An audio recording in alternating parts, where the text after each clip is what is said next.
Hey, it's Ray Fleming. Good morning.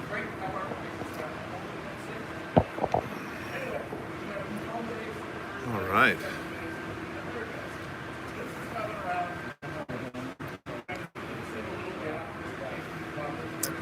Here at the foreclosure auction, buying houses for pennies on the dollar.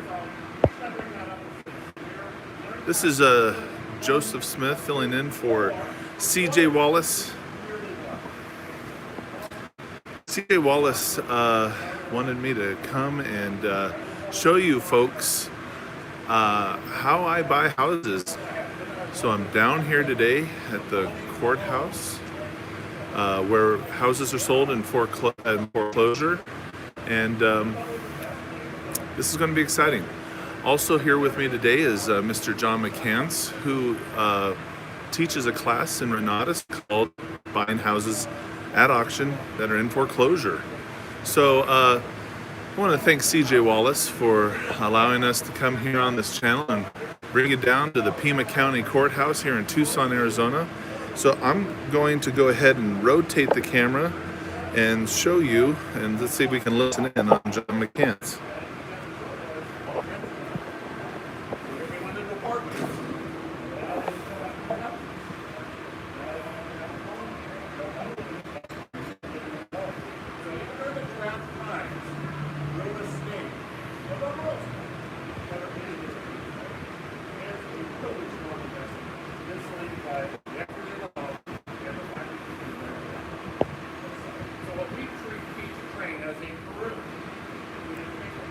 Hello, Edgar Flores, welcome. Hello, Charles Ward, again, hello, welcome. We're here at foreclosure auction. John McCants is explaining the process of buying houses in foreclosure.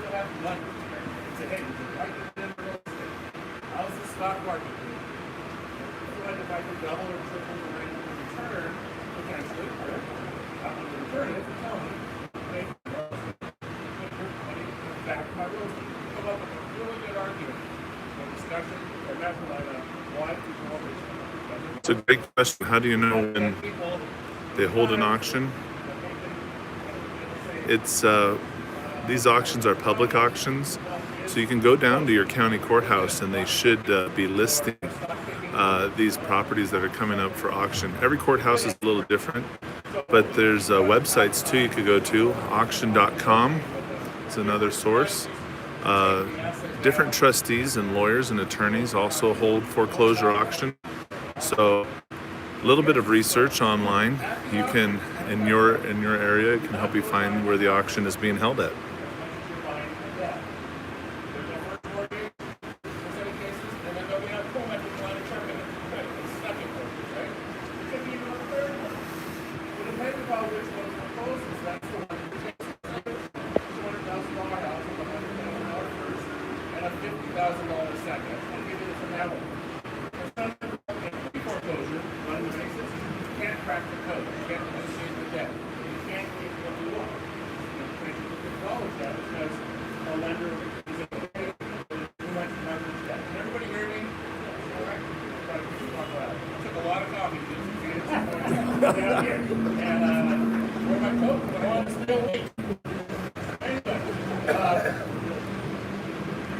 So, the first mortgage, they file for around 100, and you get it for 101. The second mortgage gets wiped out. You get the house. You just gotta make sure that the taxes are first. Taxes are always first position. The state, the city, and the county get their money first. And then after that, it's going to be debt service, using a first mortgage or a home equity line of credit. So if you bought the home for $100,000, Someone asked how far in advance are these lists made public? It's all part of the foreclosure process. When somebody goes and they're not paying their mortgage, they receive a notice of default letter. That's something that's filed with the county, so it's public record. So you could begin to find houses in pre-foreclosure that could be the auction date is set out 3 or 6 months in advance, so you can find out with plenty of lead time. And it was going on. It's the second mortgage, and you bought it for $50,001. Responsible for the first one. We bought the mortgage. Collateral was the house, and anything that led up the mortgage. What that means is understand title, lien theory. That's all who's on first. Well, I guess who's first position, who's second position. You know, that's important. Abstracting title. You can do it in the county mortgage on your own, you can do it in Zillow, but the best place to do it is to go to agent or a title rep and say, hey, you want title on this? Sure, I'm buying what I'm buying.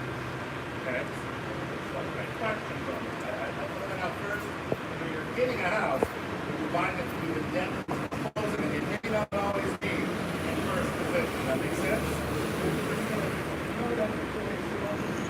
You want to know that before you do it.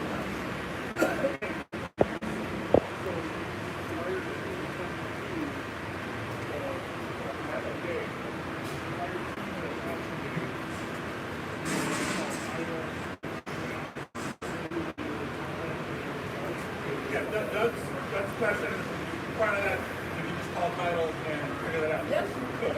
But it gets hard because the relationship with the title. It's not as easy. You're not opening up title. You're just asking them for a favor. If you get a working relationship with your real estate agent and or investor group and the title, and then basically you have now an open door and say, listen, I'm buying enough real estate for you. Can you from time to time confirm on a trustee sale what I'm buying? You guys do 65. So there's tracking services. I ran one. Just make sure you guys have a little gap for people to walk through here. That'd be great. Joseph. So I got several folks that are watching you on YouTube right now. Say hi. Hi. $500 a person, right? Was that? Absolutely, absolutely. Edgar asked, how do you know when they hold the auction? How do you know when they hold the auction? All right. So Edgar, and I know I was talking about the position. I'll come back to that. Part of the title part that we're talking about. When they file notice of sale, they're going to put a date. And it'll say in the county where it's recorded, where the house is at, on October 30th at 10 o'clock at 115 Congress Street, where we're at here, the house is going to be sold at the public auction in front of the courthouse. It's public information. It's public record. What you want to do is have a way of tracking the information. You can use a title company, you can use a real estate agent, or you can use a tracking service. I was an investor that started a service. I'm going to go through all this work to verify title, what's its ARV, what's its current value, after repair value, current value, and then what's the condition inside. I'm doing all of that stuff. So once you get that up to that point, one of these guys that are investors will offer to help you buy homes, and you pay a small fee for it, like a commission. And so this is such a system now because it's a computer. You can go to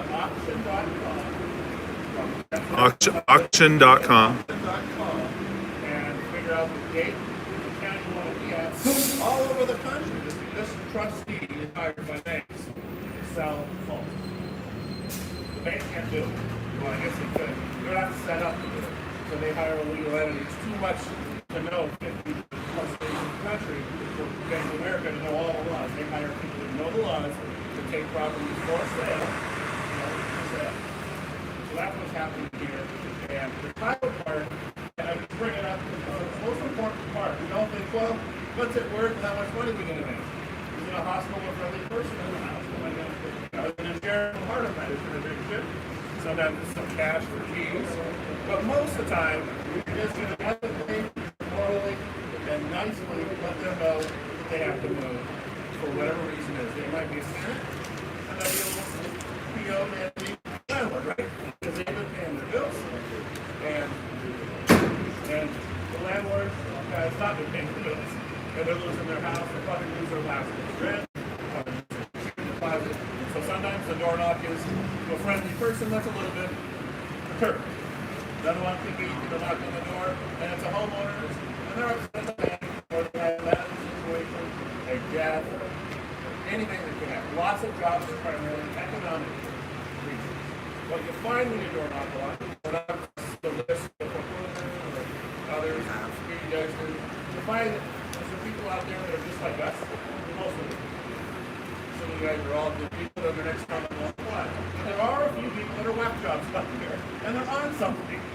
There is some social issues, there are some addictions, there are, I'm not trying to say scary, because when I talk to people around the groups, very rarely have anything bad happen to them. They just say, get away, I don't want you to be here. I take care of it. Yeah, you take care of it, you're behind on your payments and you're losing your house. So, today, the whole key is mortgage is sold, house is collateral. Did you do your due diligence to know what position they were in, mortgage-wise? And now, the key is, what's the story with the house? Okay, so what I just talked about is hot over hours in the downward. And seminars that this company offers, I teach a class for 8 hours on this whole thing. Start to finish, and there's probably more I could add to it. I re-recorded it once, and I added more to it. Speaking of, once you got it down, you understand how to play baseball, how to run the bases, what your strategy is. One of the things I would say is the best financing out there, in some people's opinion, for real estate, is the current financing that's on the house. If there's any way you can use the mortgages there and work with the person in it to let them leave the mortgage in place and go off their merry way, give them some cash for fees or split their equity or do whatever it's going to be, and make their payments and use their financing if you're able to do it. Go ahead and feel free to type in your questions, and I will ask John McCanns any questions that you have. Rather than put all this money in and all the cash in it yourself, take a little bit of money in, a little bit of carrying costs, a little bit of money, use their money. And then, once it gets paid off, it helps them with their credit, you utilize the property and leverage it with that debt. It's something that we teach called subject to. You might have heard the word assumable mortgages over the years. There used to be a time when you could actually just assume people's mortgage simply. You could go to the assumption department. Subject to, what an awesome strategy. But there is strategies where you don't have to have cash. You say, hey, you want to buy a house with no money? That's one of them. Very little money. You guys buy a house for $10, $20 for years. Are you the guys that... What? Didn't you buy a house for like $20? I had bought a house, yeah. $10 down, right? Ray was really thrifty, I guess. I like $10. $10. And he tied up the property. He contractually tied it up and assumed mortgage and all right, so. Well, I have a question. It was actually Edgar again with a follow-up. What was the cheapest price you ever paid for a house at auction? $16,131. But Edgar, there's another question. What's the most expensive house that I bought? So I remember my numbers. I've got 208 deals that I've carried, and I make $31,000, and it takes me 107 days on average to do it. $16,131 in Spokane a few years ago, and $531,000, I forget the exact dollar amount, for Pastor Terry at my church. All cash. People at churches actually have money. Borrowed it, but $531,000 in Everett, Washington was the most expensive that I've paid for a house at auction. I paid more than that other ways, but at auction, $531,000. I bought that for the pastor of my church in England, and just helped him get into a home, and we did it for a small commission. Then the other one I bought as a rental property, and lease option it for $59,000 ultimately, rather than renting for $600 a month. We rent to own it, lease option for $750. Now I'm the owner, but I've given them ownership responsibilities through their option to purchase. In other words, I'm the bank. We'll have a rental agreement here, but we have an option to buy it here. As long as you're a good 10 here, you keep your option to buy it. If you're not a good 10 here, you avoid your option, and now we go to eviction. So if you're good over here, you fix your hot water tank, you fix your garage door. You don't go back to America and say, hey, you know what? Hot water tank's bad, would you fix it? And they call me after I say, well, no, I'm the bank, you're buying this house, not renting. You wanted to own it. So that was a rent to own option. Good questions. Edgar, where's Edgar from? Where is Edgar from? Edgar, you have to tell us where you're from. What was your biggest learning experience? Okay, my biggest learning experience at the auction, Yes. couple, the biggest learning experience for me, and I put it on my start when I start, is there's a chance to make an annual salary in one deal doing this. Okay? That is potentially buying a house. This is my eye in real estate. Why I quit my job 28 years old. Awesome. Why I quit my job. California. I want to do something for myself. I'm not, people and I see that through real estate, if I just did a handful of deals, let alone one, because I've tracked $100,000 a couple times on a house. The other learning experience is that there's people out there that are just like me that are down on their what? Call them fallen angels. And so there's people between me and outside. I don't care where I do it.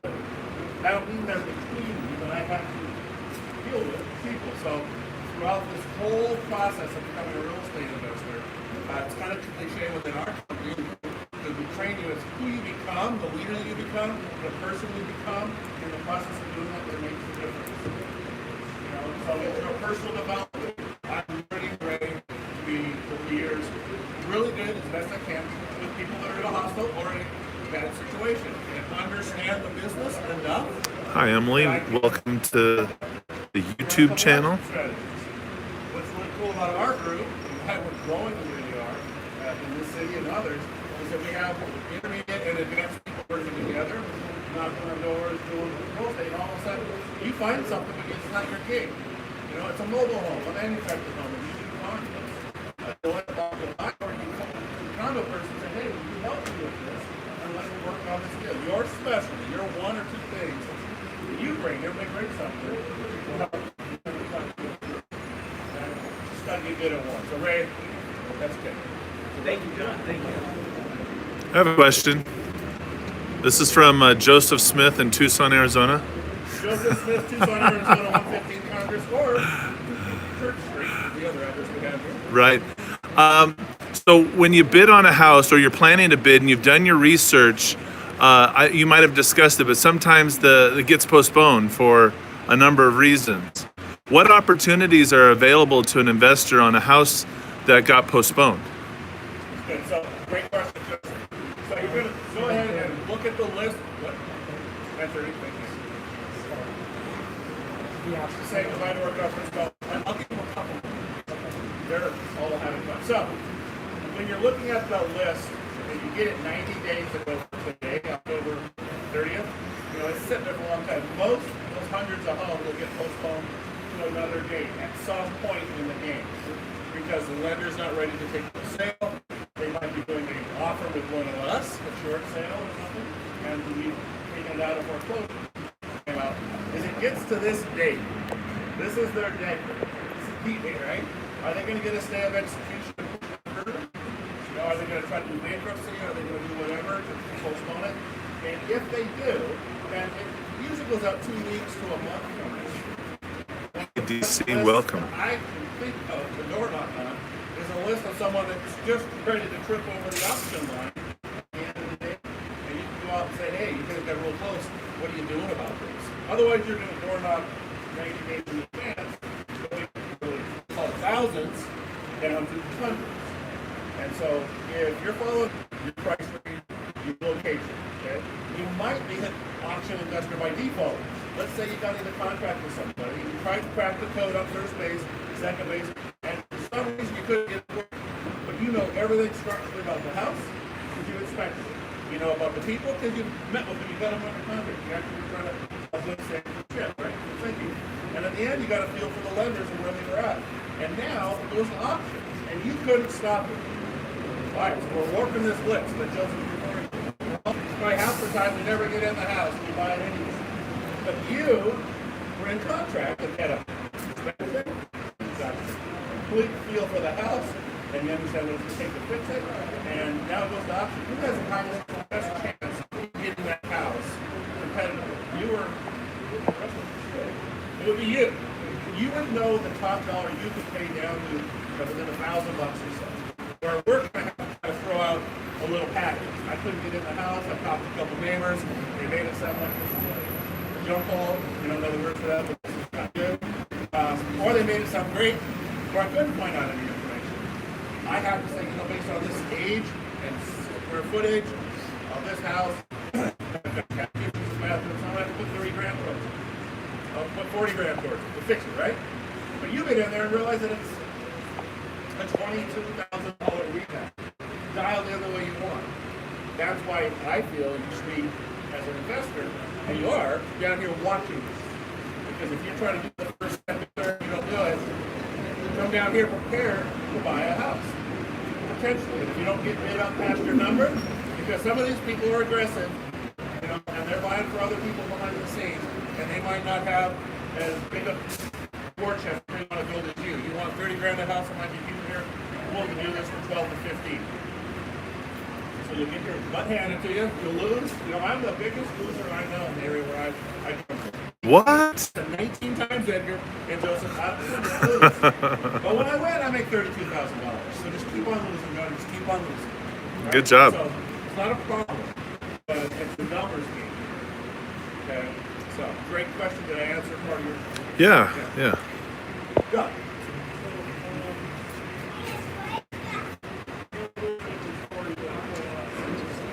Good to see you.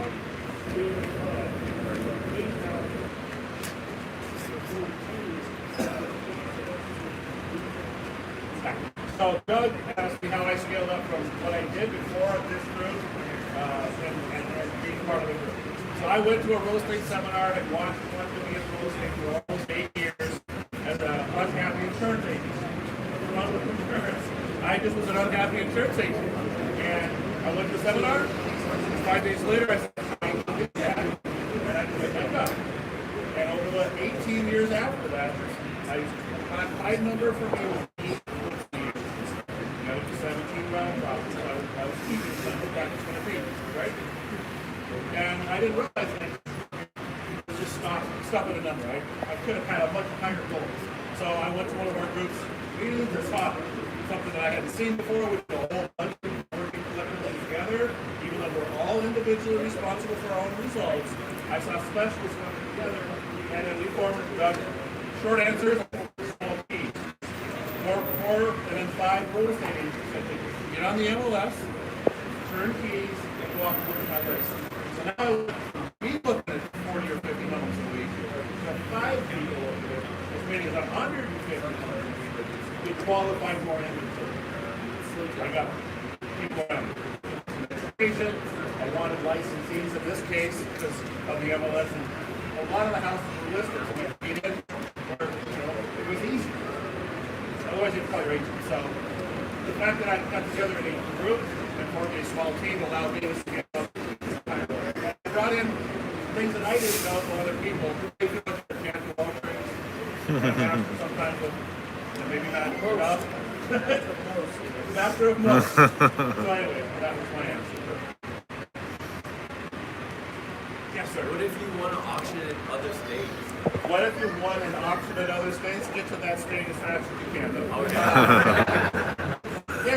Just so you know, the reason why it's so loud here is because we're actually on the courthouse steps and there's traffic driving by, and so it is really loud here.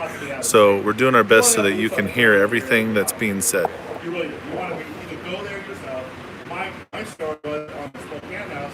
I went to the real estate seminar for 5 days, quit my job for 90 days, just went up to Carroll Park in Seattle, and it was on market. It was going like that.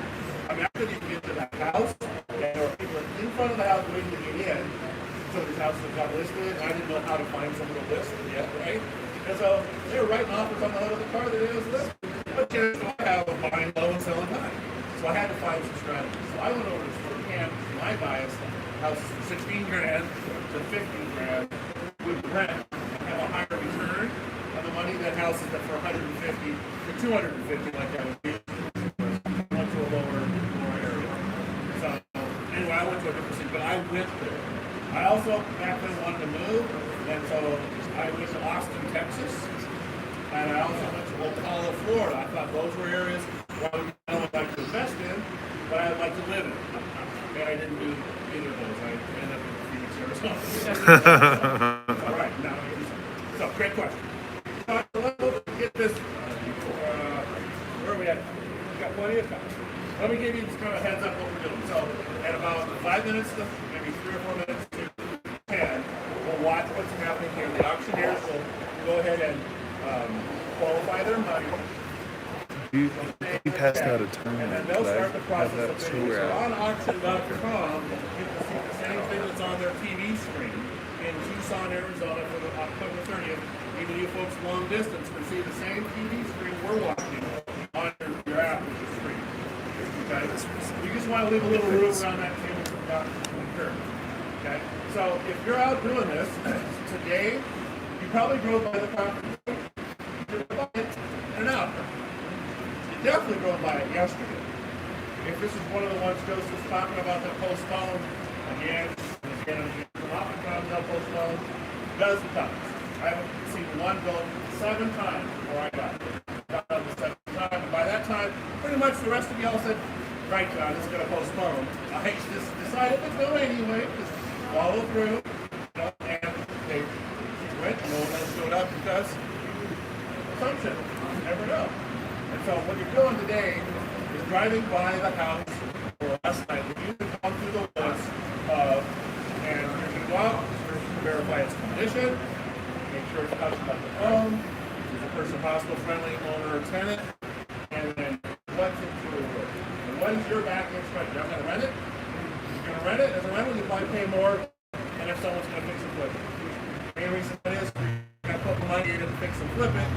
As a rule, you're going to make it prettier, nicer, for the application. On a rental house, you just want to make it nice, clean, and pretty. It doesn't have to have stainless granite to rent, right? So the person that's going to rent, bidding against someone that's going to flip, has a higher chance of getting it because they're not going to have as much capital into the process. So what you're really doing is qualifying inventory you want to buy, coming down here with money to bid on the house. The way it works here in Arizona, it's $10,000 today. Cashier's check to you or to auction.com and or both. They have instructions on the website how they want it. And then the balance of the money in 24 hours. Some states like Washington, California, all the dinero today. You gotta have money. And you gotta have it lined up. You get 3 or 4 houses. I had $1.1 million that I went to the auction every time I went. So I bought something and it went low. Wow. I had 4 or 5 houses. How would you like to have $1.1 million to go to the auction? Right? So I had to have what I call allocation of my funds. So I could only go after 50 pounds when we had the $531,000 house. That would take a lot of our money, right? So what we did was we put the money down and then the buyer would refund us that day or the next day is how that would work. Ideally, investors should have their own. Okay? So if we get a house today, we sign a receipt here with these folks. Yeah.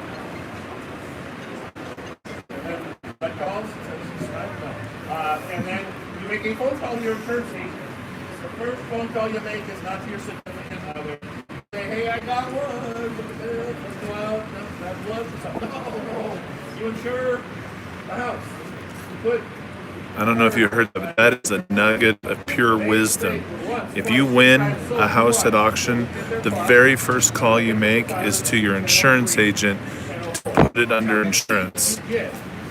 Because the moment you purchase it, you're liable for anything that happens. It could burn down right after you purchase it and you lose everything. You've got to insure your property immediately after purchase. So the deed will actually be specific to the time.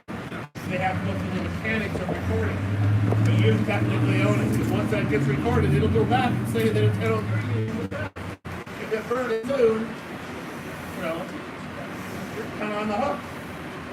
If it burns at noon, I'm sure if I bring all the rest of it, say, hey, you sold me, it's no longer there. But, you know, it hasn't happened to me before, so I don't know what happened. But, yeah. You're going to buy multiple houses. So I'm going to show you here the timeline here that he's going over. I don't know if you can read it very well, but in the first 6 to 12 months of missed payments, the bank is just sending you missed payments list. Then after you've got somewhere in 6 to 12 months, you'll get a notice of default. It's publicly recorded. Then after that, you have a notice of trustee sale. Loan, you know, with the loan modifications, bankruptcy, catch-up payments. These are all the different ways that you could try to remedy the situation. But how did we end up at the auction today? It's because somebody started missing payments. They had a notice of default, an auction date was set. They missed up payments, reinstate the loan, or refinance. So now we're at auction. If a house doesn't sell here, then it goes back to the bank. The B property might be $350 a month, but it's got $50,000 worth of equity. Now what am I going to do? I want the 50 grand. There's no way to work it out. So you have to, certain states have it right down to the dollar. And we don't have much money that we use when after 1 year limited.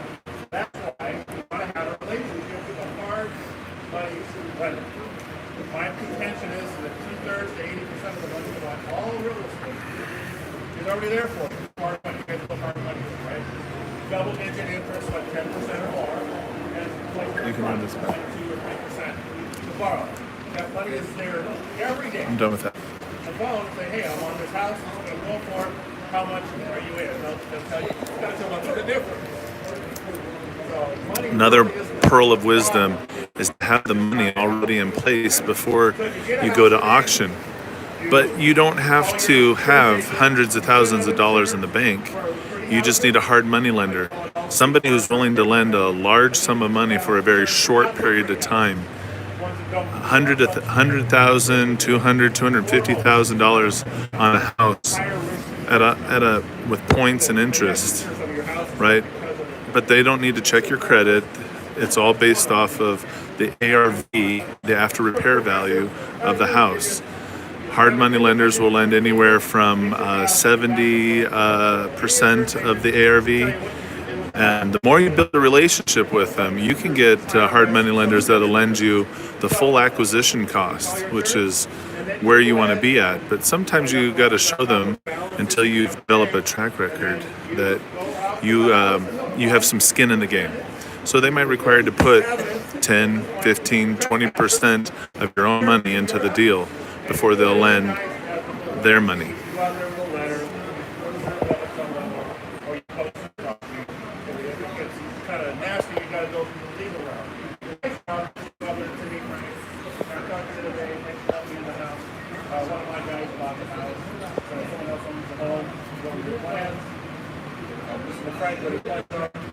Any way I can help you, Frank, I want to make this a smooth and easy transition. You know, unfortunately, you're going to have to move and write a sheriff pick up on that, all that. I don't know. Hey, Frank, listen, you can fight me, you can fight them. They come with handcuffs. I got money. Right? I'll give you some money for your keys, dude. Or you can have handcuffs, and I don't think you know how many thousand right? So you get to deal with people. Whatever reality is, you're going to do.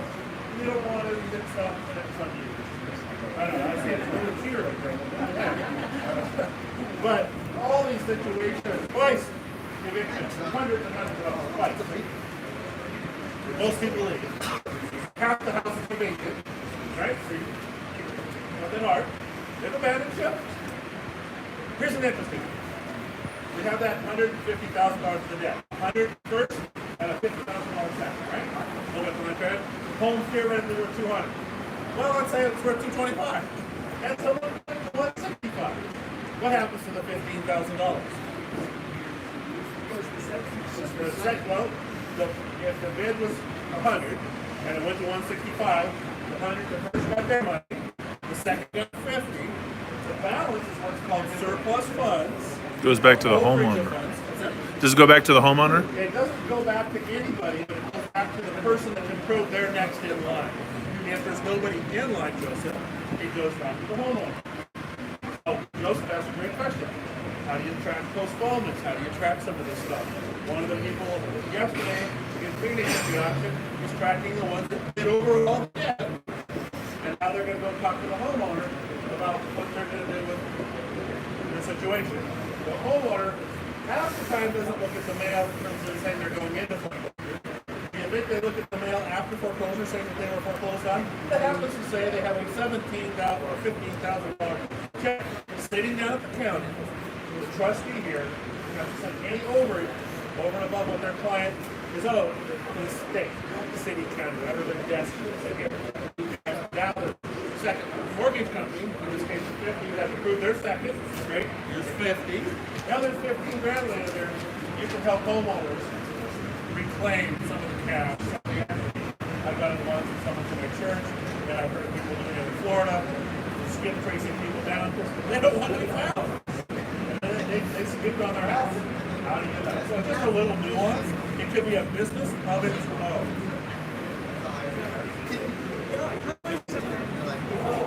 So when I go talk to Frank, how much time do I give you?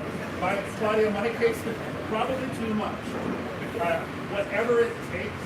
Usually it's a 3 to 5 minute conversation. If I'm lucky, when the door comes.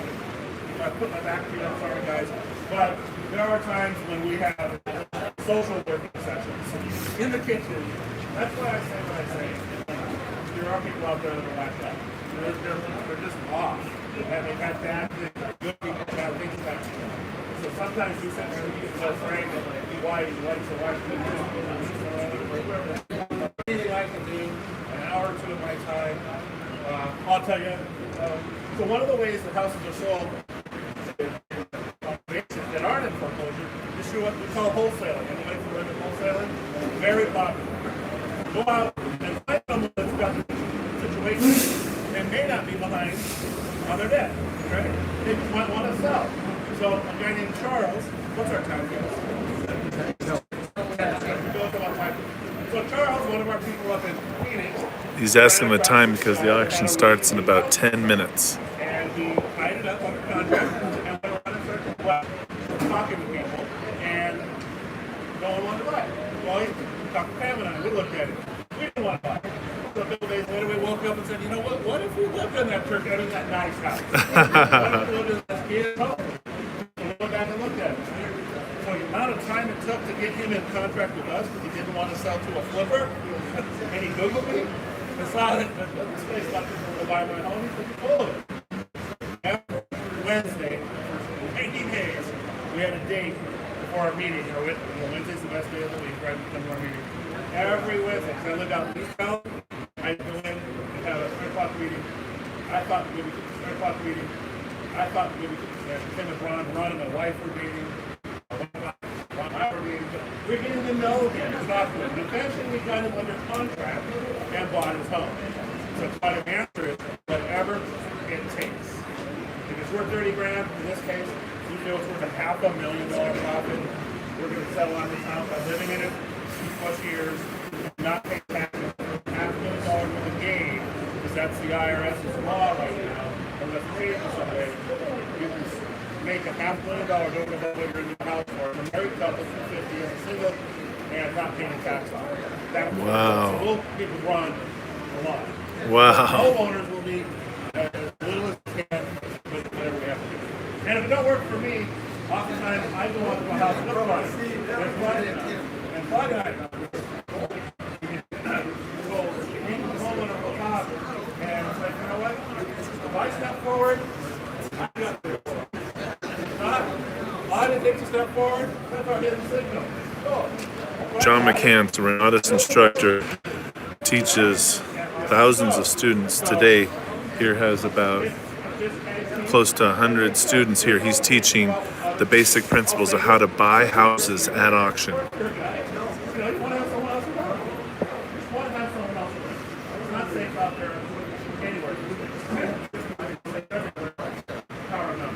Another reason why these teams work is we thank you for that. You were talking about creating a business for helping people retrieve money that's extra. Of course, it's kind of like what I just did. You're aware, so his question was, do I talk about the surplus funds or overage funds like that? Yes. It is a strategy. At the end of my class, I think I gave like 20 different strategies that you can do to complement this. Jumping out the lawn services, the full services. You have little side companies around real estate. Those are not only ways to make some profit, but you're also a bird dog to find people that are out there in trouble. So there's a lot of them. With surplus funds, you're aware about it, smooth it in your county, and find out what the process is, technical process that you got to prove that you're next in line. And if you're the homeowner, then you're the one that gets whatever's left over. So when it comes to bidding at auction your first time, there's a lot of other people you mentioned here who got pockets. What's your advice for swimming with the sharks? Swimming with the sharks and not being an alligator. My advice for swimming with the sharks, just take a watch. One of the steps that I would give you every time we get together and teach for a whole day is take somebody to the hunt. Look at the venue that you want to play ball with. But you show up down here to bid on a house and you've never been here before, you just take the steps. Don't be intimidated by anybody. You don't be intimidated. That's fine. You know what you're going to pay. Be confident. Get to know them. And over time, I've got to know my competition really well. And so you're on this house, you're on the Langholm's house, yeah, you're on it. What are you going to do with it? What are you going to? I get a feel for how much money they may have. I get a feel for what their process is. Am I bidding against? Am I bidding against a homeowner that wants to buy it? I'm not going to win, right? I don't want to live in it. If I'm bidding against someone that's going to flip, and I want to keep it, so I'm going.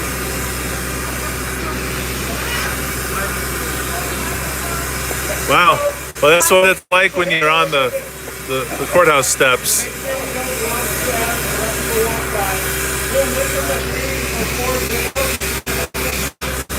So,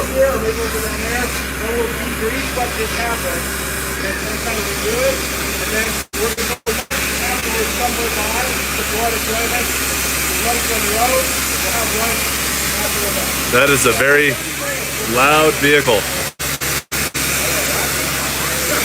All right, so what I'm doing now is I'm taking you over just here around the corner is where the actual auction will be taking place.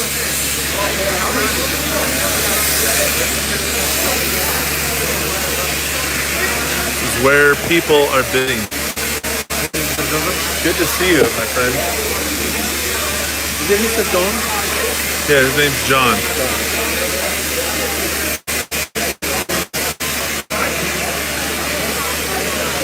A number of people here are bidding on houses. So this is the board right here.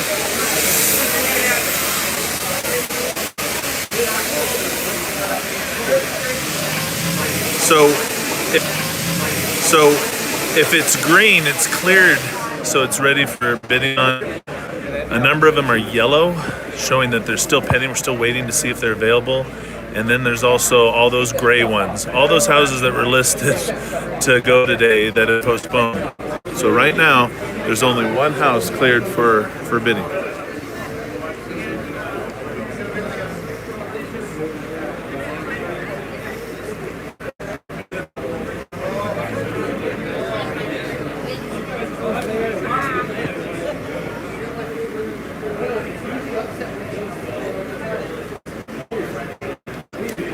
I'm so excited to be showing this here to you because the foreclosure auction is how Ray and I, with the Wise Guys and Ties, have made so much money in real estate. This year we've purchased 3 houses here at auction, and it has been it's been such a blessing. I can't say we've followed a lot of the advice that John McCants, as you just heard, has given us, but with 3 houses that we've purchased, I think we got them for approximately 70 cents on the dollar. You know, we've been able to walk away with $20,000, $15,000 of profit on these individual houses. That I mean, how great is it? I mean, a lot of times when you're trying to negotiate, find a house, here there's no negotiation. You just win the bid and now you have the house. How easy is that? So there's a lot of things that I like about the auction. It's also fun when you're bidding and you know what your price is and you don't know what their price is, and it's going back and forth.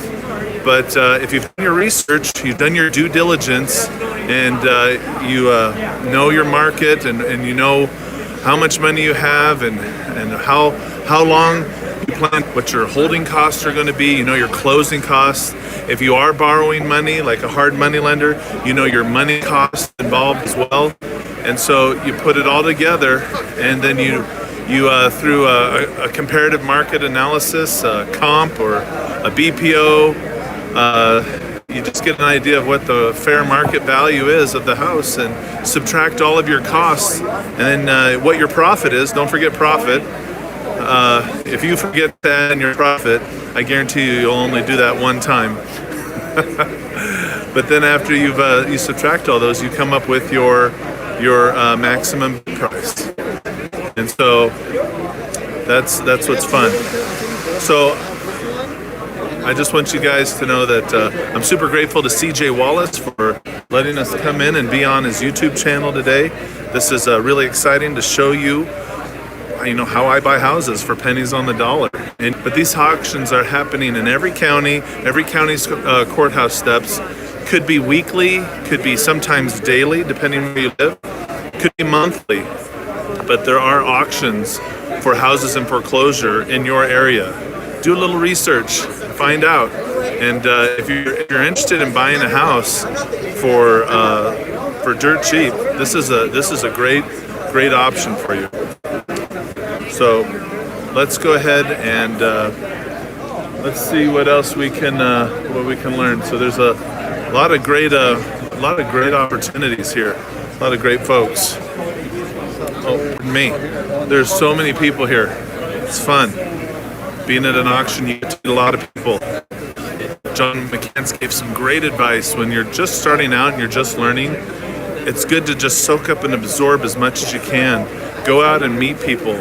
Actually shake their hand. See if you can buy them a cup of coffee or take them out to lunch and pick their brain, right? All right. Hey, the auction is starting now, so I'm going to switch to the auctioneer. So let's watch a live auction in place.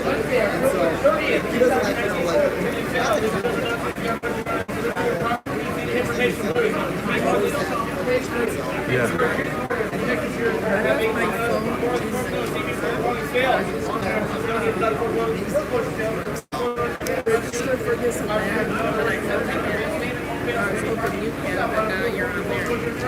My phone's in there. We'll get it taken care of.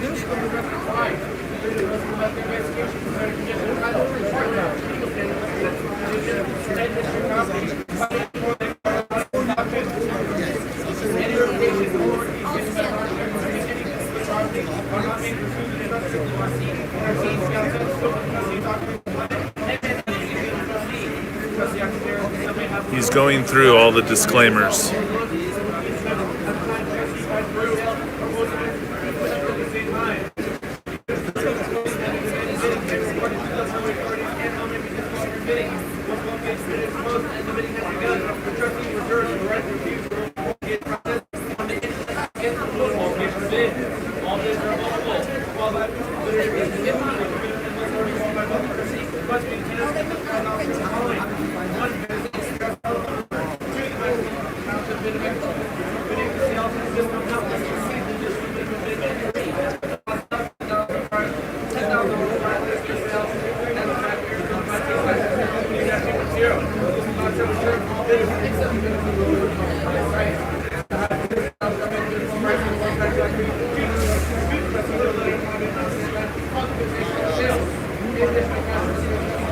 I always think it's fun listening to folks who run auctions, how fast they talk. Explaining the rules of the auction, how much it costs, what you need to have ready when you purchase.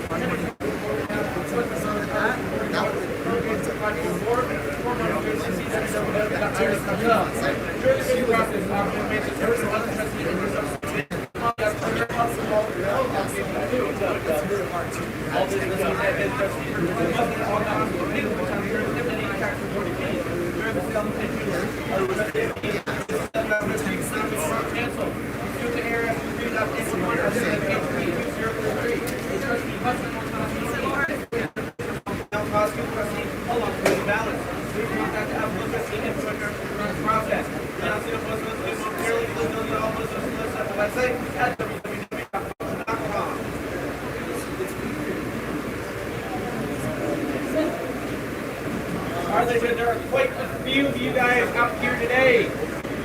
Please keep in mind that this is a working courthouse. The walkway does need to be cleared to be able to get to court. If you are bidding today, if you are a bidder, please have your bidder number inside. I do need to track every single one of these bids. So especially on that side, if you can clear the walkway so security doesn't come out and complain, because again, this is a walkway.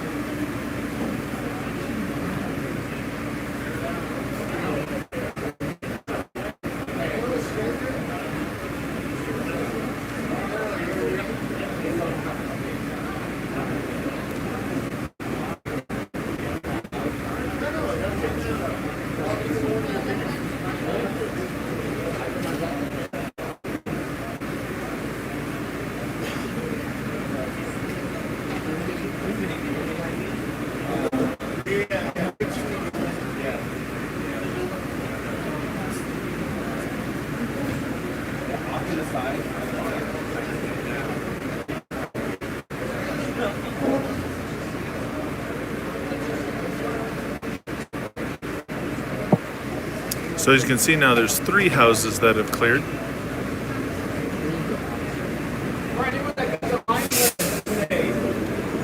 The 4-digit numbers correlate with this board here. Everything out there should be pending. That paper does not change. This screen does. So if you guys are wondering what is going to be potentially for sale, that I believe that sheet handout has close to 20 items on there. We're down to 10. Actually, 9. 1 clear, actually 3 clears, 6 pending. Here, take this, open that up. I'm trying to write contact information. Would you put the phone number on there, and I'll show it on the camera when I finish. So you flip this open.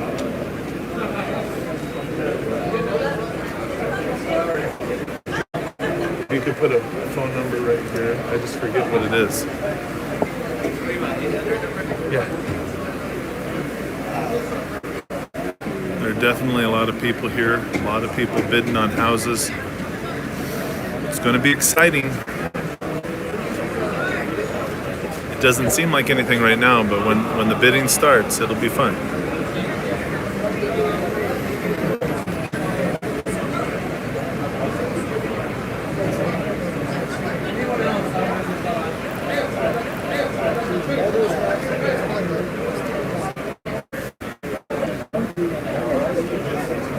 Thank you.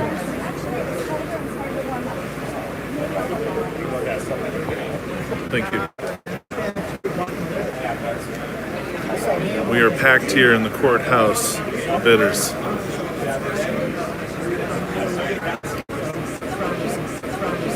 So the delay is, for some of you that are wondering, why aren't we seeing anything? Because they're waiting for about 8 more houses. There are 1, 2, 3, 4, 5. There's 6 houses that they're waiting to clear. But there are 3 houses that are ready to go for bid right now. Here we go. We're getting started. Is informed as to what's happening. Get on the sign-in sheet. Bill or Gladys will contact you. You will host them every month here. If you're interested, please sign up. Let's go. Ladies and gentlemen, goes so there will be item number 2000. That's the address of 5004999-18. Order right to 124 West Camino Rio, Cibola, in Center Summit. A business 303-72-2000. All free pipe. LLB route once again for on time 2000. Just getting 124 West Camino Rio, Cibola. And on behalf of the creditor, I'm not there bidding at $165,000. Starting bid, $165,000. Asking for $170,000.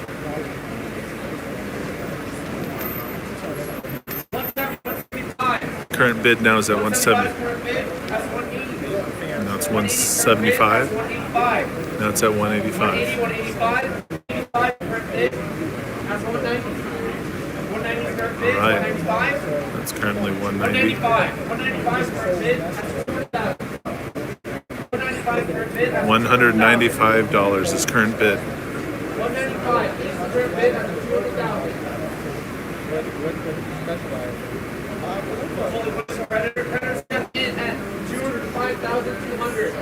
All right. $205,000 is the current bid. That's the first lien holder. The bank basically just said, we're going to bid 205,000. 2052 is the current bid. After 2053, going twice. Any interest, any advances, third and final call, 2053. Any interest at 253. Continuing time.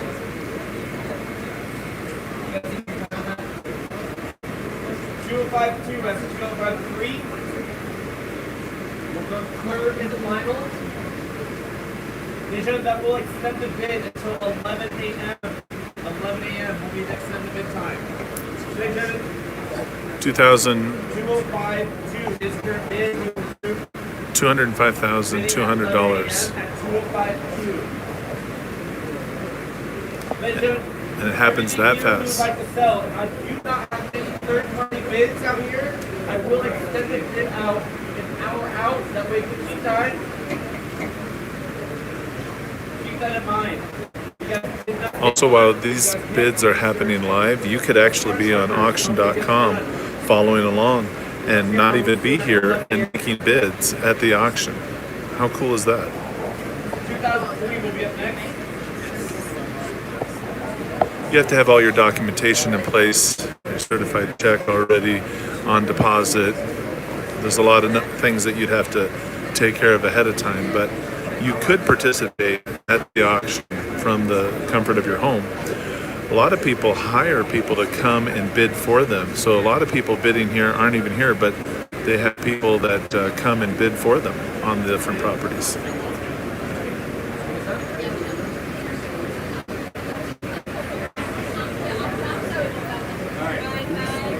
Guys, have a good one.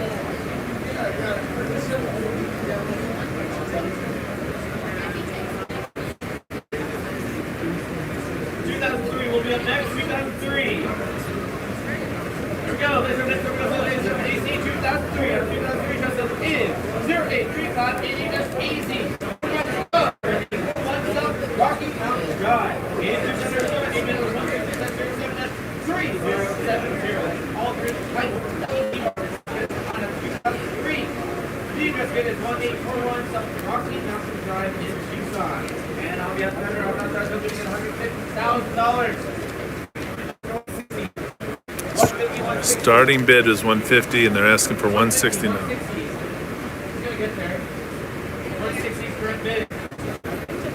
160, somebody put it 160. 160, 170. 160 has 170. 160 has 170. Any interest in 170? 170 current bid has 180. 170, 180 current bid. $180,000 is the current bid. It just jumped. 90 is current bid. Now it's going for 190. Remember, we started at 150, and in less than a minute we're at 1. Going once. 200,000. Going twice. 200,000. Third and final call. Fair warning. And I have sold at $190,000 for 166. So it sold for 190,000. That was less than a minute, folks. Starting bid at 150,000, just sold for $190,000. Now I don't know these individual properties, what the ARV is, what their profit strategy is. Some people are here to fix and flip houses, other people are here to own these houses. So everybody has a different goal and a different price point in mind of what they're going to pay for these houses.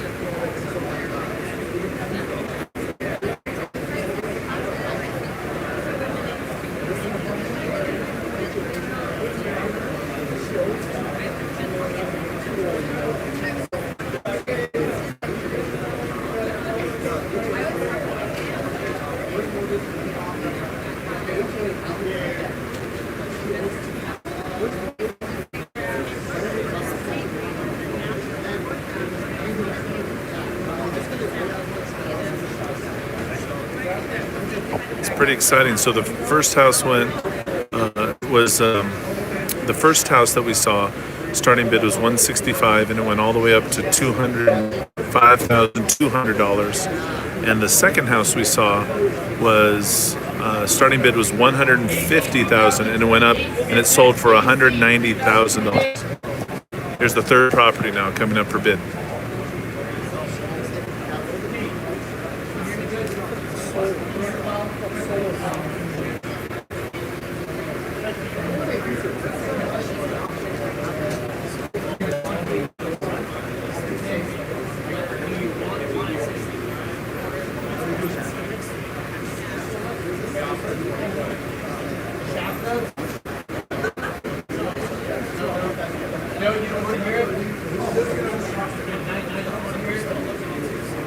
Little playful banter between the bidders and the auctioneer.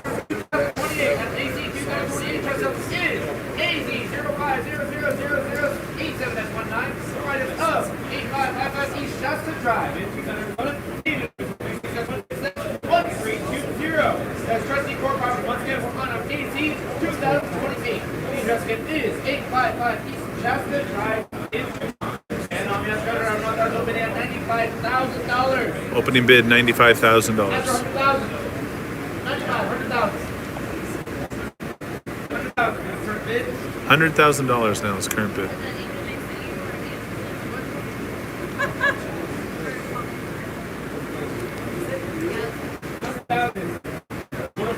Bid after 110. 105 now. 105,000 is current bid.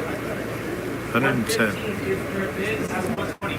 That's 115. 116 is current bid. That's 117. That's at 117. 116 is current bid. That's 117. Oh no, it's at 116. 116 is current bid. That's 117. Going once. 116. That's 117. Going twice. 161.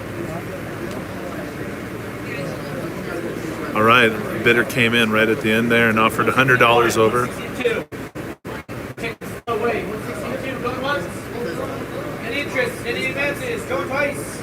161. 162. Third.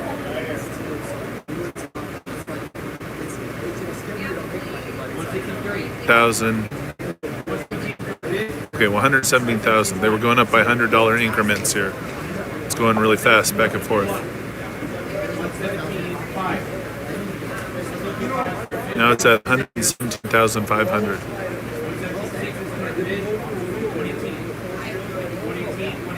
Went up to 106.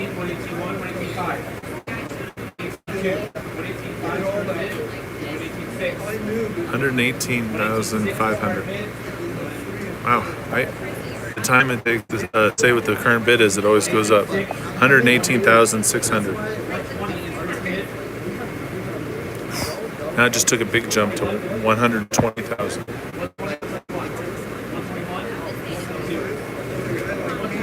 $121,000 now. Remember, we started at 95,000. Now we're at 121,500. Now we're at $122,000.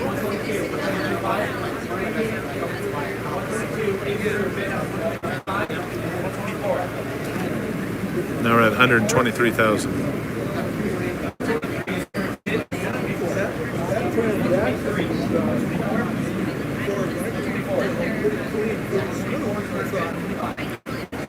$124,000 is the current bid.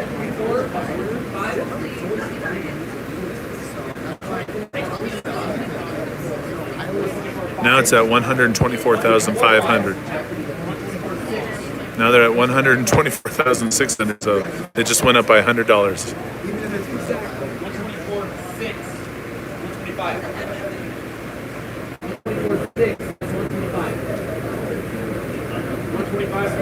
$125,000. No, they just went up by $100.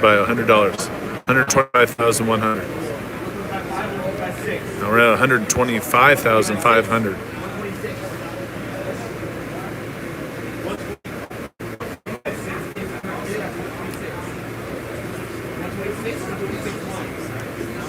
$126,000 now.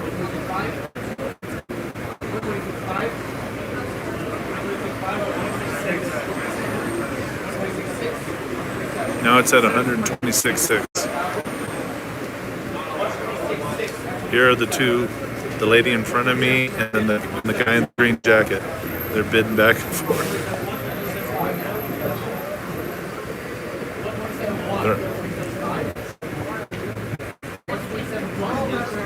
$127,100 is the current bid to the lady in front of me.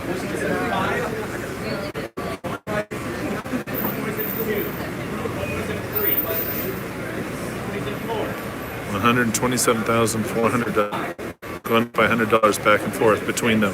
They keep going back. It's like a ping pong match.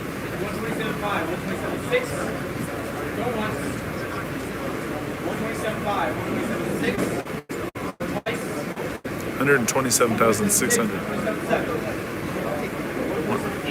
$127,700.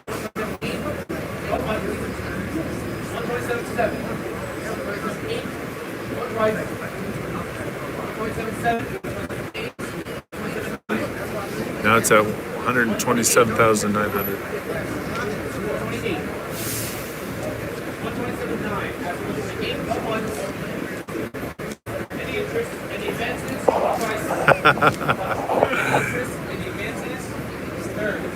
You're actually not allowed to use any intimidation tactics here at the auction, or you will be kicked out. But that was funny. It's at 128.2.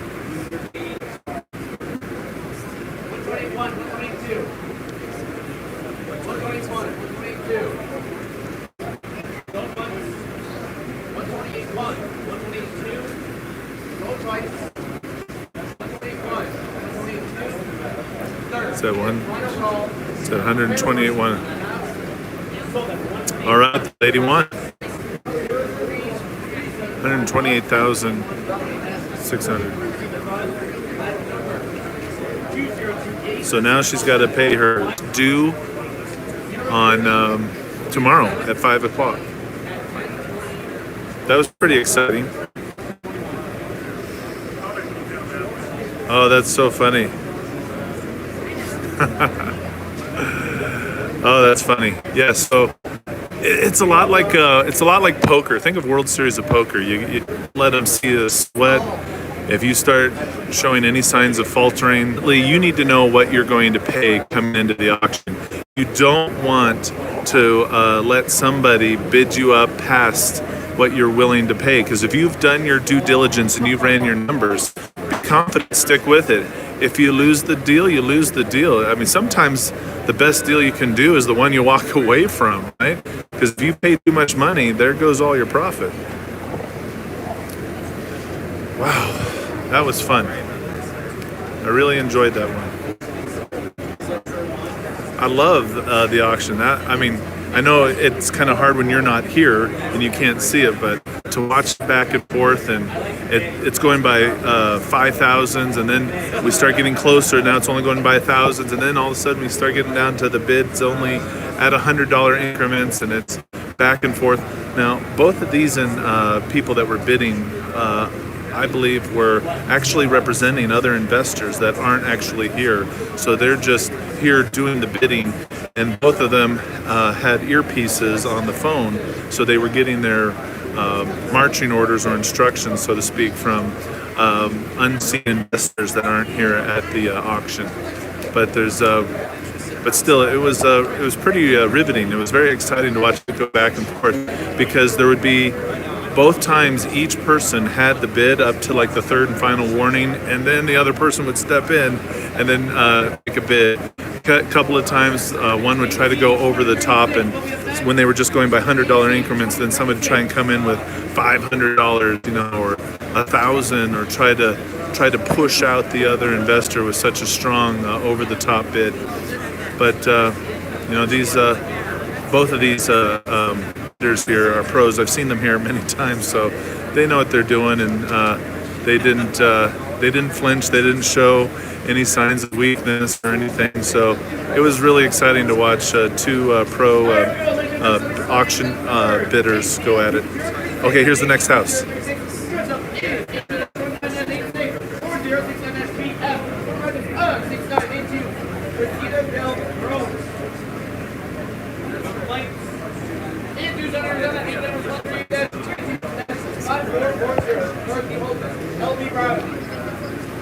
Man, you are so right.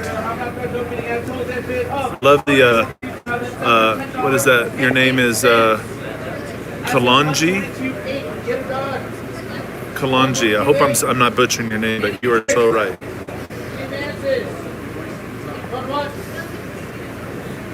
Any interest? Nobody's interested on this house. Right. Current bid is 122,710.08. 122,000. $122,000. $700.11. Go once. Any interest? Any messages? Go twice. Any interest? Any messages? Third and final call. Fair one. Sold that for $122,711. Jupiter, 596 One bid, one sell. Very simple. 711. Jupiter, 596-0337.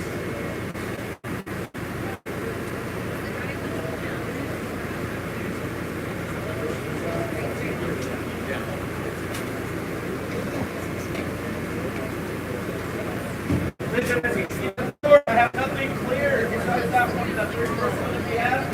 So, right now, All right. Well, let's go do. Let's do a little after action report and see if we can learn from John some of the things that we gleaned from today at the auction. And the auction's still going to go on. There's still more houses. There's a chance that there was 2 or 3 other houses on the board that might clear. A lot of those people wanting to bid are going to stick around, of course. So at the auto auction, we can actually stare down and look fierce as we want. Well, I'm sure you can do that in a lot of auctions, but they read out the rules here at this auction, and they said no intimidation was allowed. So that would get you kicked out of the auction. So when they lay out the ground rule, you have to follow it.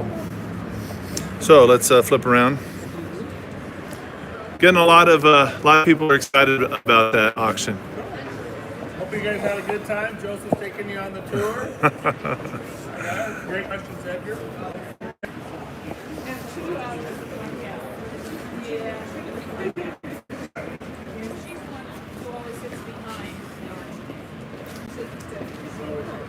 So, Which one? Oh, so she's Michael Rhodes corner. Yeah, that's the They're a big machine. That's the big shark. And then the other chick is KMS. They're Yeah. pretty big. She won that last step. Yeah, The was right in front of Joey? yeah. No, that's corner. No, they were both in front of me. Oh, they both? Yeah. Well, yeah, I had both of them in front of me. You know, the guy who was the agent was the one who brought in People are just talking about what they saw. Keep in mind, this is the big auction here. But I'm looking at the list here. There's 4 properties that are scheduled at 11:30 today. on a different list within the list, right? Well, yeah. So those don't come from auction.com. Those are What are you saying, Ray? right. So there's other trustees that will show up here and sit down, and they may just have a clipboard like this that are off to the side that aren't in the big auction and aren't put on auction.com's website either. So that's something else, you know, if you guys take a look at that listing that Jim put a list on there and then we put on, because we have Find your list on the Odyssey? On the Odyssey? Yeah, it was there. Yeah, there's a lot of people who miss out on an auction because they come and they think auction.com was the person, but they didn't see that there was another trustee sitting right next door. There's 4 properties scheduled tomorrow too. So Let me get you up to speed on what Ray is talking about here. So prior to auction.com, there were just attorneys that would show up down here. 3 or 4. How would you know if it's an attorney or not? Well, they usually look like an idiot, right? never know. But one of the primary things that I would do if I go to an auction site, and I'm used to going to it, is I'd go up to the people that I already know and qualify for them. But let's say I'm looking for the Anderson sale with Wells Fargo. I'm going to go by the 3 or 4 attorneys that are here. There's no huge operation. And say, are you calling the Anderson sale for Wells Fargo? No. Are you calling Anderson? I go and identify the person that's calling the sale. It happened yesterday up in Phoenix. John Ray, one of the auction groups, said there's a Lone Ranger attorney showing up here somewhere. We don't know who he is. We're assuming it's a he. And it was. Just nice guy in a suit. But he came up and he sat behind the group. And what legally he's supposed to do is sell the house on the grounds of the courthouse, invisible sight of the address. Literally on the courthouse house. I mean, how archaic in our day. But now we can do everything on our phone. So one of the things that you need to understand is you don't know if everything's on auction.com. I would say 80 to 90% of the homes now in this area are under them because they're bidding for all these banks. They want to be their representative. But there are some credit unions or some banks that might just have their own long-term relationship with Dennis, and Dennis is the trustee, and Dennis will show up whenever they have a house to sell. So prime thing to do is get there early, or show up late. I was here myself way early, half hour early. But if I was at an auction, I would be here early anyway. I just always early. So if you're not on time, you're late. That's how I am. Well, I don't have as many hairs and curls and a little bit ahead of time. And I bought her an opportunity clock. It's about this big, and I put it in the bathroom. It has an alarm that goes off. So those of you that need a little extra coaching, I have my problems too. Sometimes sleeping too early. What do you do if you're a half hour early? Isn't it like the best thing in the world? You can make a few phone calls. You can do some research. But showing up on time, you want to do it early. You find out who's selling their home. After a while, you can do the same thing. Poor Linda did it. That's what I've done before. My husband left his wallet. Different story. So, and that one too. You don't want. But Linda went and sat in one of the bidders' seats. Because she always goes there. So I took Pam up to always watching him to Everett, and I said, I'm going to sit over here at this bench, and you watch. There's a candidate in your hands hat. And say, hey, John, you're in my seat. Yep. And that's Dennis. There literally is a Dennis. I bought dozens of homes from Dennis. And he goes, John, you're sitting in my seat. And I go, I know Dennis, I'm just warming it up for you. And I got out of the spot. But they all get territorial. So even some of the bidders, that lady's bidder who spent millions of dollars. That's her spot. She used to be at the other end of the table. I don't know if you guys remember that. Now she's migrated north. That's just little stuff. But you get to know it. So, any observations about what happened there? I had here on YouTube from Kalungi, Wings of Eagle. That's just his handle. But he, last bid, he was suggesting that that guy give the lady the Tyson stare, maybe prance around like a caged lion. I don't know if that would actually intimidate these people or not. You can try it. What you can do, if you want to intimidate, Claudia and I were talking about earlier, Claudia, right? You can come up and get in someone's face. And bidding was going on, and then at the very end, somebody would step in and add 100 or 500. So you can do that. You can walk up way close. Yeah, and that kind of stuff. But what you really want to do is at the end come in and it kind of chills the bid a little bit. If 3 of you were bidding and boom, boom, now going 1 second, I mean third, final warning, and then you step in and you bid, it can either throw that person off a little bit, it can intimidate them. I don't think you're going to intimidate anybody here. They know on a piece of paper or in their app what they're paying for the house. But if it's a newbie, like you said, someone that you don't see here all the time, then that might work. I mean, you can take that to all kinds of extremes. I've been quoted as saying, never shower on the day of auction, let alone a couple days before. Always check the wind, make sure that you're standing in the right area. You can intimidate somebody. I mean, Just kidding, but it literally has happened. Who has time to shower the day or two before? Get out. You actually have. Who's been in a house enough that you've got fleas before? And one look. I looked down and went, what is going on with my legs? Oh, like a little cloud. Holy crap. It was even funnier than that. We were looking at houses the morning of one time. And Chris and Rob were other guys that were competitors. And Robin and I looked at this house and we couldn't get into it. I always carry a flashlight. I carry a machete. You know, some way to hack my way around the house. If they have blackberries, here you have cactus and everything from the city bite you. Hack your way around. But if you want to get in the backyard, sometimes it's overgrown.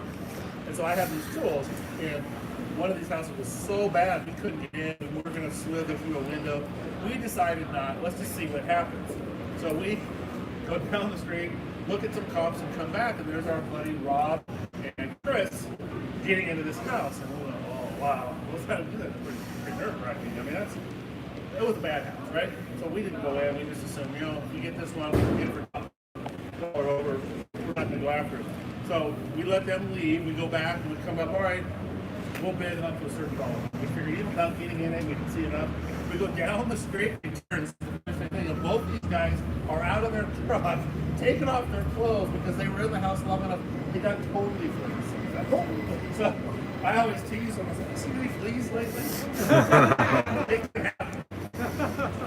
Everybody says the houses with money smell like cat pee. And there is some truth to that because of stuff happens. And some houses are just perfect. You just got to go in and clean them up. I have a question. You know, that's a good point. I think we saw some of that happening with those bidders were like literally right next to the auctioneer. But you're right. That's a really good point. So what Linda's trying to do is just kind of piece together what's going on with the earbuds and the people behind. It can be one of several things. And she's probably right. It's an investor that's sitting back in her office and has the rep out here doing the bidding on their behalf. Or it could be me, and I have my two contractors out there in the field and doing last bid. It's like, hey, these are actually going to go. We didn't even know it was going to happen until one red light, green light here, right? Or green light, blue light on the app. It's really interactive. Get over to that house. See if there's any last chance to get in. You might be able to understand something. Also, another person you have on the phone that you've done is you get down here and you see like 5 people are on this one house and you just put it off to the side because you didn't think it had value. If somebody else sees something, then maybe I missed something. So having a realtor, and that Christine asked about the realtor, having a realtor on your team is really good. I personally because they have access to a lot of good information. They're in the know. They're in this game too. They might be more into it on the retail side, but what if they got into this game and started really playing ball with them? Good point. There's a lot of poker that's definitely going on in an auction. I'm glad you have that experience to share with us because that's very important. Thank you.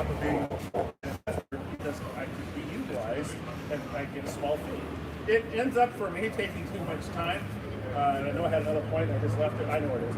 But my tax return, John, you did 27 real estate sides. Either I wrote an offer or I listed a home, and you made this much money. And so I real quickly went over here and started doing more houses, and ended up referring my business, my family, my friends, to real estate agents that I knew would take care of their needs. So, anyway, the other thing that you would be doing with the person on the phone, Linda, is she comes down here with a no. And maybe the boys are playing cards or going right on Zoom, whatever they're doing, deciding at the last minute how high they're going to go. You don't know. Or what is the actual fixing cost. This is kind of a last minute thing. We don't always have the bid weeks in advance, let alone the day in advance. We have an estimate of the bid, but until it's actually an opening bid, we don't know when it's going to start. And so having a 65 people on here that know what they're doing, they've been checking some comps. And so he might go back and say, hey, another house just sold down the street, this and that. I think we can go 280 on it. And that's where our realtor has that hunch. They're turning keys to a lot of people's lives by helping them get in and out of houses. They are dialed in to what things are selling for pretty good too. Especially a professional realtor. They like, okay, you're gonna say 280, Jesse. You're gonna stand behind it. You're gonna list this house for me. We get less than 270. Is there a little flex in the commitment, right? So if you're confident that it's not 265, but it's 280, I go up to 280. I might win against some of these people. You better be confident about that. You're 280 strong. But So before I downloaded the app, I was looking at the house that on Zillow showed that the minimum bid was going to be, I'm making this at 125, and the starting bid actually was like 95. So that would be a put off as far as I was concerned. so that'd be a put off. So what happens there? So what you get on notice of trustee sale when you're 90 days out, they'll say your principal, your interest, your legal fees up to that point are this dollar amount, 125. Okay, now you got 3 more months of mortgage payments, so I'm gonna say call 130 plus legal. It could be 130. Well, the bank goes out and assesses this property too, and they go, I don't know that we want to sell this for debt because it's not really worth that. Let's say it's worth 140, 150. Fix-it costs are upside down. They might do what's called a drop bid or a specified bid. That's why we wait for these bids at the end. The estimate of what is going to come out at is not always what it comes out at. And the bank might say, you know what, we don't want this one in that area, in that condition. Our BPO, broker price opinion, is 135. And our debt's 135. Let's see if we can get into the bottom feeder, the suckers, the investors. Let's get some of the professionals to buy it at 95. So actually, it's an opportunity. Now another thing happened there. They went once, went twice, 3, any last calls? All right, I have instructions from the investor. If I don't hit a certain number, I'm postponing until 11. Or I have instructions from the investor, the investor behind the bank, right, to go to 225. Anybody want to go to 225? So they're fishing for someone to buy. The bank can bid on behalf of themselves, but they can't go above what they're owed. So in your scenario, Claudia, if it's 125 and they go to 95 and the bidding goes up to 125, they have to stop it. They can only get their money back. They can't be bidding our lot to make profit on a foreclosure. But we can. Does that make sense? So the auctioneer was given instructions to either sell it at the dollar amount that's on the sheet or have the bank defend it. What will happen sometimes is, this happened once, we started at like 205, I went to, the first bid was 210, the house was $500,000. And the bank guy goes, all right, I got instructions About from the 15 auctioneer, minutes. or from the trustee. Next bid is 410. They just, for whatever reasons, for accounting purposes, they made it look like it was a deal. And then after the first bid, that they knew there was a call someone wanting it, they took it after their full amount. I don't know why. Can they write it off for taxes? What was the reason behind it? But they decided. So the bank will bid against you to get some more money if they're instructed to do so. It's just another person bidding on a house. Usually your competition is what you just saw. Other investors like us. Odd things happen with banks. They drop it way down, or they say, hey, we're taking it for what's owed. So what can you do about it? Do you have any strategies for somebody who might own a lien against a property in second position and the house might be going to foreclosure? What can somebody in second position do? What are some options open to them? Is that your question or extra question? That's just my question. Okay. I had an investor yesterday I was talking to ask that question. I thought, let's get John on YouTube Live. Let's take that one step further. You have a second mortgage, and it's going to foreclosure, and it's getting down to this point. As an investor that's in the house, and I've done my title work, so we talked about that, you guys, and I see there's a little second there for, let's say, $25,000. What is the analogy we use? 100 plus 50 on a $225,000 house. I might go to that investor you're talking about and say, hey, do you realize the Bank of America is foreclosing tomorrow at $100,000? Are you prepared to defend it? And do you want all your money back? Are you going to go to 150? And depending upon what the story is there, if it's a credit union or bank, you're not going to probably have as much likelihood of getting them to wheel and deal with you as it is a private investor. A lot of us are creating notes. That private investor might say, I'm not prepared. I'm going to take my butt headed. I'm going to get wiped out. But then what I'm going to do is, listen, here, I'll give you $10,000 your note, and I'll buy it from you for 50,000. It's better than getting nothing. Besides, you don't have 100 grand to protect yourself anyway to bid for the first, even though you're in second position. Now I own the second mortgage for how much? 10,000. 10,000, but it's worth 50. Right. Now John and I are bidding, and it starts at 101, and I'm bidding against him. He goes, John, why are you so aggressive? I know, I just like this house. He has no idea that I'm the first 50 grand. I can bid up all the way to 149. So you know you can have it. Now I go down to the court, over to fund, show that I bought a second mortgage, I'm in second position, and I get the $49,000. So if you do have a second, make sense? Does that make sense? Done that a couple times, but it's hard to crack the code with the institutions. So if I had a note that's in second place like that, that's a dicey spot. And I would want to show up and defend and push the bid. If it ends up down here, Joseph, I would be down here and making sure that we get this thing pushed up. Obviously, there's plenty of other strategies we would employ before we got to this point. That's a last yeah, that's tagging them out at home base. So, and there's no good.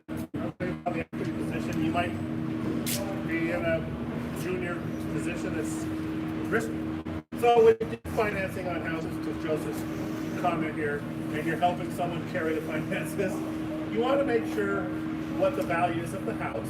You want to make sure how many mortgages there are, and you don't necessarily want to be the last one, especially if there's nothing equity-wise above you. You want to do your due diligence with your debt on your friend or partner's house, making sure that if it did show up down here, that the wholesale value is enough to at least pay off all the debt. Or if you end up getting the house, you can fix it up, clean it up, and sell the house and pay yourself back and maybe make some of your money back. Good job. Yeah. Good. So, more questions about what's going on down there? It's all quiet down there now until 11 o'clock, I guess. So we're gonna stay for the 11 o'clock? You can. I think we're going to go to lunch. Anybody that wants to, I don't know. Sold. So, yeah, there's only one, I think. I got a second over here. Does anybody? Third for lunch. Third for lunch. Okay. Fourth. Let's say, this is the last thing. So you got a house to pay. We already talked about it. You call for insurance. You go out and you notify the people in a nice way that there's a sheriff in town. It's not you and me. It's I represent somebody. Even if it's my entity. No, it's not a I'm different here as subject. a Auction is an party. auction. The principles are the same. You don't want things to be controversial. There's So little they go, nuances "Oh, that you are want different, me of to course. I'll help them. I'll help you out. You help me out. I think you provided I'm my investor. a good perspective on bidding on auction, especially since you have over into the real estate side. That's going to be it's going to carry over. You're going to be able to use that in this field and be just as successful. Yeah, the actual owner. The first one that I went to, At this point, I'm gonna step out here because we're gonna go ahead and shut things down here, and I want to thank you. I mean, this was a long time to be on the line, like an hour and a half, right? Hour and a half. But I wanted. I was talking with CJ about he wanted I'm so grateful that he allows us to come on this line, but he wanted me to bring to you guys a little demonstration of, well, how is it that I make money in real estate? Folks, it's down here on the steps of the courthouse, where in this year we've purchased 3 houses, and it's been great. We finished those flips and have over $50,000 in profits in our pocket. So that's something that you can do too. Every area is different, but everybody has access to this exact same strategy, and everybody is on equal footing here at the auction. And it's just exciting. There's so many areas to play around in the real estate sandbox. If you're really interested in getting involved in auctions or real estate investing, and you want to learn more about how I do it, or Ray, my partner, or even CJ Wallace, how we all do real estate investing, I want to encourage you to contact us. I went ahead and wrote out some contact information here. Let me turn the camera around. But if you want to contact CJ, you just go to creditwiz@investorpro.org, right? If you want to contact me, go to bizcredit at wiseguysandties.com, or you can call me at 888-524-9273. That's 888-524-9273. Now, listen, when you do contact us, keep in mind that I'm not in the office. You will go to voicemail. My office assistant, Kristen, will give you a call back, and we'll set up a 30-minute consult. We'll figure out a little bit more about your business, what your goals are, and what is it that we can do to help you accomplish those goals. Again, if you're also looking to get a hold of CJ Wallace, guys, CJ Wallace is a wealth of information on velocity banking, all kinds of super financial and real estate strategies. Contact CJ at creditwiz@investorpro.org, or you can contact myself and Ray Fleming at bizcredit@wiseguysandties.com.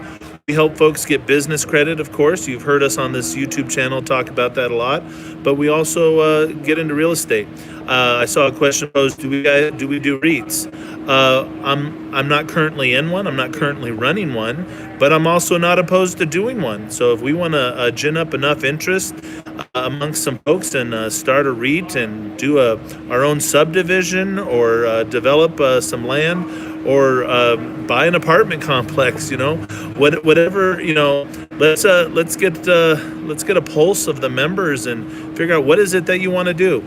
If you at all want any more information, and you want to you feel like this is where you want to be, this is the life you want to be living, that you were meant for more, go ahead and contact us.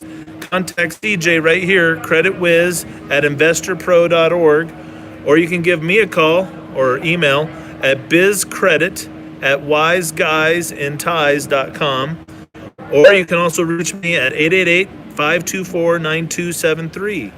That goes straight to a voicemail for my business, and my office assistant will call you immediately back and schedule an appointment that works good for you and us. I want to thank you so much for being here today, and I also want to thank CJ.